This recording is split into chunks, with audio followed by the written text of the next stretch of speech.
जेव्हा market open होईल, market open झाल्यानंतर तुम्हाला टॉप गेनर आणि टॉप लूजरचे स्टॉक जाऊन सर्च करायचे. टॉप गेनर किंवा टॉप लूजरमध्ये तुम्ही जर बाईंग करणार असेल तर टॉप गेनर बघायचे, तुम्ही जर सेलिंग करणार असेल तर टॉप लूजर बघायचे.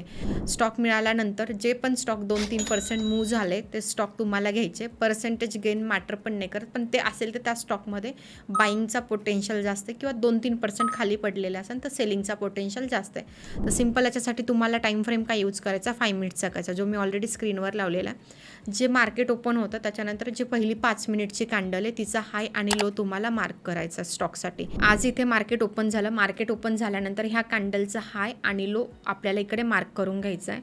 म्हणजे पहिल्या 5 मिनिटात प्री ओपनला आपण स्टॉक अनालाइज केले हो, आणि जे टॉप गेनर होते त्यांच्यातले हाय लो आता मार्क करून घ्यायचे वॉच लिस्ट. त्यातले 3 किंवा 4 स्टॉक आपल्यापर्यंत आरामात येतात. जसं की आजचा हे तिन्ही पण स्टॉक आज टॉप गेनरमध्ये होते सकाळी. तर ह्या दोन्ही पण ह्या स्टॉकचा आपण हाय आणि लो पहिल्या 15 मिनिट कॅन्डलचा मार्क केला. 5 मिनिटचा टाईम फ्रेम फॉलो केला, म्हणजे 9:20ला ती कॅन्डल क्लोज झाली. क्लोज झाल्यानंतर हाय लो मार्क केल्यानंतर ज्यावेळेस कॅन्डलचा हाय ब्रेकआउट होईल आपण बाय करणार, कॅन्डलचा लो ब्रेकडाऊन होणार आपण सेल करणार इंट्राडेला.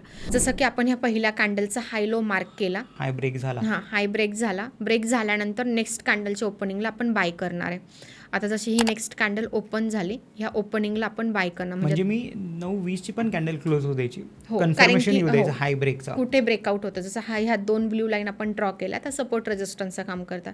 रेजिस्टन्सचा 9:25 नंतर एंट्री होईल माझी. म्हणजे एक्झॅक्टली. जर सपोज ही कॅन्डल याच्या आतमध्येच क्लोजिंग असते तर आपला ट्रेड पण नसता झाला. हाय ब्रेकहून परत खाली आला असता तर ट्रेड नाही करणार.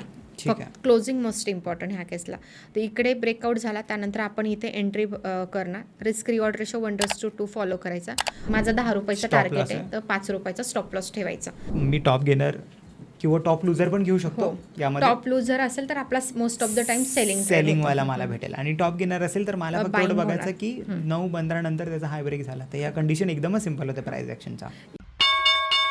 Investments in the securities market are subject to market risk. Read all the related documents carefully before investing.